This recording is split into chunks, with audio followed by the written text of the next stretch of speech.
Почитувани гледачи, добре дојдовте во Урбаните вести. На 2 дена пред истекот на рокот за поднесување кандидатски листи за локалните избори 2017 до општинските изборни комисии почнале да пристигнуваат независни кандидатури за градоначалници и листи на кандидати за советници од група избирачи, информираат од Државната изборна комисија. Политичките партии се уште не поднале кандидатури за градоначалници и листи за советници. Рокот за поднесување листи за кандидати до општинските изборни комисии завршува на 14 септември на полноќ. Кампањата за локални избори започнува на 25 септември и завршува на 13 октомври на полноќ. Локалните избори ќе се спроведуваат во 80 општини и во градот Скопје со над 3400 избирачки места. Ова е првата информација за денеска, а еве што друго ќе гледате во вестите. Финансиска помош од општина Карпош за промена на азбестните кровови на индивидуалните објекти. Словачката амбасада додели 2 микрогранта на Институтот за социолошки и политичко-правни истражувања и на Црвениот крст на Македонија. Конфедерацијата на слободни синдикати бара унапредување на работничките права и стандардот на работниците. Околу 6000 слободни работни места регистрирани во Агенцијата за вработување. Општина Карпош обезбеди финансиска помош за промена на азбестните кровови на индивидуалните објекти за домување. Општината ги плаќа трошоците за набавка на материјалот, додека граѓаните имаат обврска да обезбедат средства за работна рака. Собствениците на објект за индивидуално домување на улица Бања Лучка, број 13 во насилбата Тафталиџе 2, ке добијат нов покрив во должина од 172 метри квадратни. Досегашните дотраени салонитни азбестни табли ќе бидат заменети со високо квалитетен бел ребраст лим, кој за нив го донираше општина Карпош. По тој повод денеска градоначалникот на општината Стефчо Јакимовски направи увид во градежните работи на оваа локација, при што информираше дека набавката на новиот лим за оваа куќа општината ја чини 75.000 денари. Овој проект што го работиме за поддршка на граѓаните на замена на крововите е единствен проект од ваков вид не само во Република Македонија, туку и во Европа, и ова е само уште еден доказ за извонредната соработка меѓу граѓаните и меѓу општина Карпош. Конкретно граѓанинот овде на улица Бања Лучка, Тафталиџе 2 добива донација во висина од 75.000 денари од локалната самоуправа. Јакимовски посочи дека новиот лим ги задоволува современите градежни стандарди, што во моментов се применуваат ширум светот, и затоа локалната самоуправа планира да ги замени сите азбестни покриви на својата територија до 2020 година. Ова е 37-ма куќа кај која се реконструира стариот покрив, а единствен услов е граѓаните од сопствен буџет да ги покријат трошоците за монтажа. Вкупно имаме 170 граѓани кои што се заинтересирани за промена на кровните конструкции. До сега 70 од нив ги комплетирале документите. Наши инженери излегуваат на терен, ја мерат кровната конструкција, прават премер пресметка, колку треба да се даде пластифициран лим, колку ветробрански ласни, колку обшивки, олуци и така натаму. Се она што е потребно да се смени кровната конструкција, а граѓаните се тие кои што ја плаќаат работната рака, односно мора да ни донесат договор дека има склучено договор со фирма која што ќе го замени лимот на нивниот кров, и сметам дека имаме навистина една квалитетна промена како од еколошки аспект, но во исто време и од естетски аспект. Осмооделенецот Блаже Суклевски од Основното училиште Тихомир Милошевски од општина Ѓорче Петров учествуваше на најпрестижниот интернационален надпревар од областа на геометријата Иранска геометриска олимпијада ИГО и влезе во најтесниот избор на светско ниво за златен, сребрен или бронзен медал. Младиот математичар Блаже Суклевски, ученик во 8 одделение во Основното училиште Тихомир Милошевски, како првопласиран во Република Македонија, учествуваше на најпрестижниот интернационален надпревар од областа на геометријата Иранска геометриска олимпијада ИГО и влезе во најтесниот избор на светско ниво за златен, сребрен или бронзен медал, соопшти општина Ѓорче Петров. За Република Македонија надпреварот се одржа на Машинскиот факултет во Скопје, каде Суклевски беше придружуван од неговиот ментор, професорката Анкица Спасова. Таа посочува дека на надпреварот во Иран учествувале најдобрите математичари од 44 држави во светот, од што, како што вели, може да се согледаат придобивките за ученикот, менторот, училиштето, општината и државата. Тој годинава има освоено и прва награда на државниот надпревар по математика кој се одржа на Факултетот за туризам и угостителство во Охрид. Конфедерацијата на слободни синдикати денеска ги истакна своите барања. Кои се нивните барања ќе погледнете подоцна во вестите. Универзитетот Свети Кирил и Методи и Црвениот крст денеска добија микрогрантови од амбасадорот на Словачка Мартин Безак. Микрогрантовите се во висина од по 10.000 евра, а ќе бидат искористени за потребите на овие институции. Микрогрантови во висина од по 10.000 евра денеска им додели амбасадорот на Словачка на Институтот за социолошки и политичко-правни истражувања при Универзитетот Свети Кирил и Методи во Скопје и Црвениот крст на град Скопје.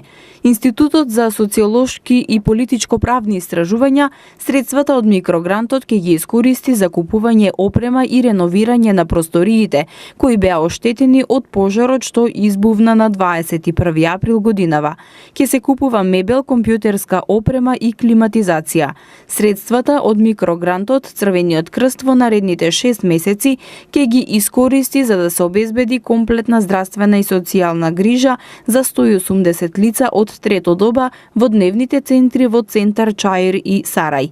Амбасадорот на Словачка во Македонија Мартин Безак истакна дека микрогрантовите се дел од словачката развојна помош наменета за хуманитарни цели. Микрогрант амбасаде je instrument словачке развојне помоќи кои се користат. Микрогрантовите се дел од развојната програма на Словачка кои се употребуваат за хуманитарни цели, а токму денес имавме два такви случаи.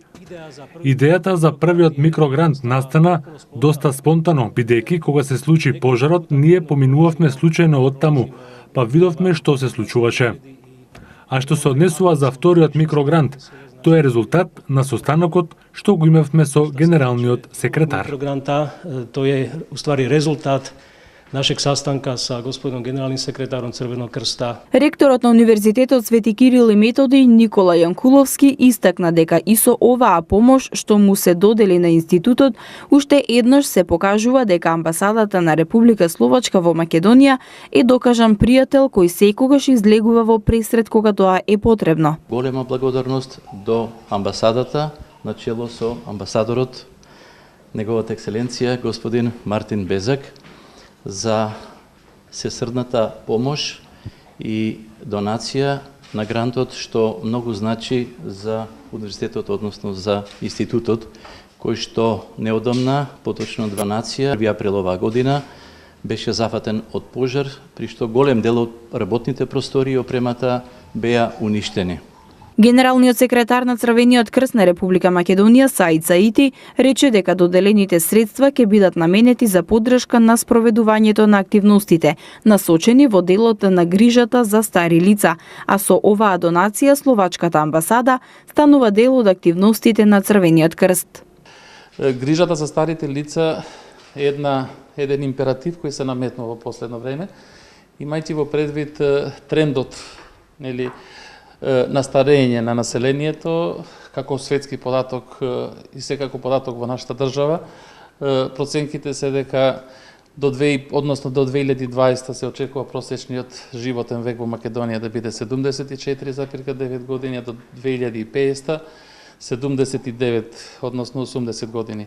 Тоа е податок кој наведува на насочување на нашето работење, нашите активности во дизајнирање на проекти и програми кои ќе значат подобрување на квалитетот на живење, односно вклучување на лицата од трета доба во општественото живење. Преку програмата Креативна Европа под програма Култура на крајот од септември ќе биде објавен нов повик за аплицирање за грант од Европската Унија. На крајот на септември ќе биде објавен нов повик за аплицирање за грант од Европската Унија преку програмата Креативна Европа под програма Култура за првата од 4 категории проекти за соработка. Проектите за соработка може да бидат од помал обем, за кој максималниот грант од Европската Унија е 200.000 евра, и од поголем обем, за кој највисокиот износ на грантот од Европската Унија е 2 милиони евра. Покрај нив ново во оваа категорија е и повикот за соработка за проекти на Европско културно наследство за 2018 година. Покрај во категоријата проекти за соработка во подпрограмата Култура на програмата Креативна Европа може да се аплицира и за проекти во категориите книжевност, мрежа и платформи.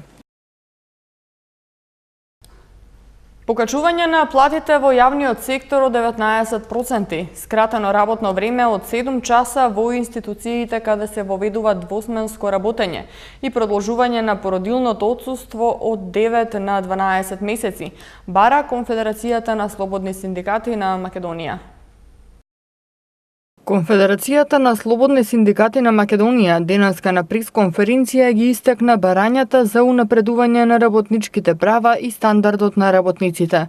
Председателот на Конфедерацијата на слободни синдикати Благоја Ралповски истакна дека Конфедерацијата на слободни синдикати бара покачување на платите во јавниот сектор од 19%, согласно покачувањето на минималната плата, како и за скратено работно време од 7 часа во институциите каде се воведува двосменско работење.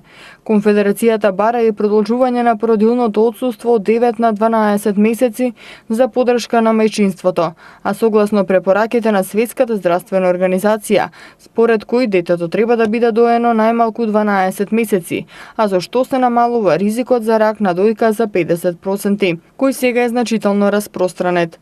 Ралповски истакна дека Конфедерацијата нема да отстапи од своите барања и доколку не се подобри состојбата, ќе прерасне во масовни протести. КСС нема да отстапи од своите барања.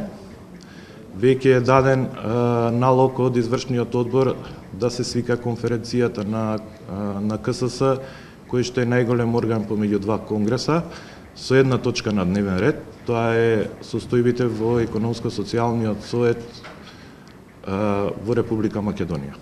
КСС, доколку не се поправат ваквите состојби, ќе излезе со порадикални чекори, а тоа е во прво време масовни протести.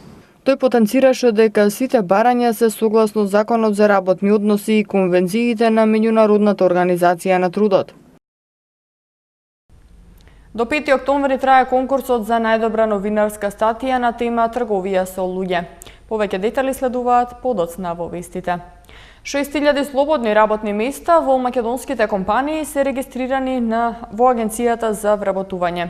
Се бараат разни видови профили на работници со различен степен на образование, стручност, искуство и во разни стопански и нестопански дејности. Во Агенцијата за вработување во моментов стојат отворени огласи преку кои македонските компании бараат работници за ангажирање на околу 6000 моментално слободни работни места.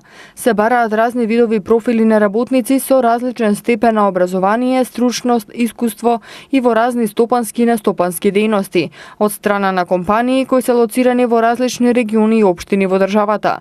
Финансиски службеници, комерцијалисти, наставници, сметководители, но и возачи, келнери, шивачи, работници во производство, обезбедувачи, се само дел од профилите на кадар за кои се објавени огласи од страна на македонските деловни и неделовни субјекти. Сите овие огласи се јавни и видливи и секое заинтересирано лице може да ги види на веб страната avarama.gov.mk. На оваа веб страна постојано се ажурираат податоците и граѓаните преку неа може да се запознаат со сите слободни работни места за кои се распишани огласи од страна на компаниите за нивно пополнување и е добра можност за лицата кои се невработени или пак бараат работа детално да се запознаат со моменталната состојба на пазарот на труд и доколку ги исполнуваат предвидените услови да аплицираат на истите. Групата која што некогаш беше број 1 во Македонија се враќа на македонската музичка сцена со голем концерт. Станува збор за концерт на групата Меморија, кој што е закажан за 18 ноември, а картите веќе се пуштени во продажба. По 35 години од своето постоење и 25 години од последниот концерт, групата Меморија повторно заедно и во полн состав најавува концерт со специјални аудио и визуелни ефекти, кој ќе се одржи во Скопје, Метрополис Арената на 18 ноември со почеток во 20 часот.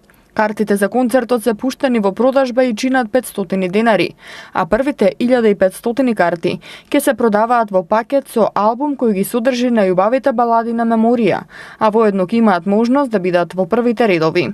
На концертот ќе има и гости од македонската естрада, како групата Зијан, Пере од Нокаут и Мики Јовановски Џафер. Концертот ќе биде проследен и ќе изобилува со голем број на сценски ефекти и најпрофесионален звучен систем. Ево, тоа е веќе трета промоција. Се ближи тој дан Д, што би рекле, 18 ноември. Се надевам дека многумина од нашите граѓани ќе бидат на тој концерт. Овие промоции се чисто подсетување на се она што сме правеле заедно, а оваа денешна промоција е промоција за нашите колеги музичари, за вас новинарите, бидејќи ги има во огромен број. И се надевам дека токму на 18 ноември се ќе уживаме на вистина. Како што знам по картиве што ги имаме продадено преку 1000 веќе во предпродажба, публиката е од 7 до 77 години, тоа значи цели фамилии доаѓаат, мајка, татко, брат, сестра, деца, така да на вистина сум изненаден каква публика купува карти. Новинарите од печатените, електронските и интернет медиумите најдосна до 5 октомври имаат можност да аплицираат за конкурсот за најдобра новинарска статија на тема трговија со луѓе, што го распиша Сдруженијето на граѓани Отворена порта. Сдруженијето на граѓани Отворена порта распиша јавен повик за избор на најдобра новинарска статија на тема трговија со луѓе. Заинтересираните новинари од печатените, електронските и интернет медиуми најдосна до 5 октомври до полноќ имаат можност да аплицираат за наградата. Секој апликант може да поднесе една или повеќе статии објавени во период од 1 декември 2016 до 30 септември годинава. Новинарските статии треба да ја обработуваат темата за трговија со луѓе и да представуваат автентично новинарско истражување, да представуваат синтеза од повеќе проверени извори и да бидат запазени етичките стандарди.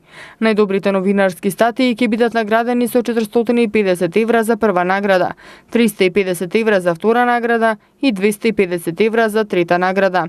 Наградата има за цел да придонесе во борбата против трговијата со луѓе и да ја зголеми јавната свест во однос на овој проблем. Утре ќе има услови за краткотраен локален дожд во северозападниот дел од земјава.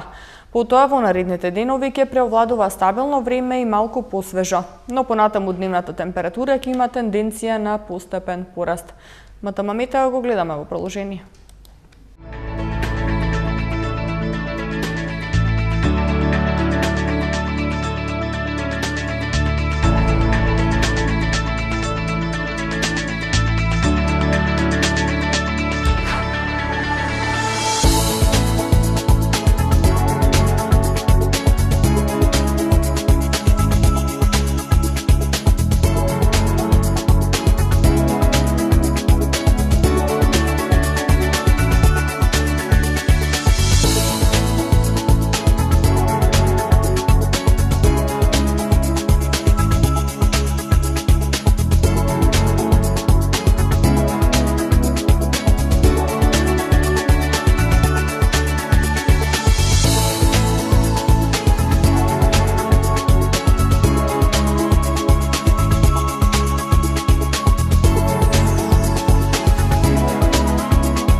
Во петок завршува рокот за поднесување барања за земјоделски субвенции од програмата за финансиска поддршка на земјоделството за оваа година. Ова беше и последната информација за денеска во вестите. Повеќе информации има на нашата веб страна mtm.mk. Ви благодариме на вниманието, имајте пријатна вечер.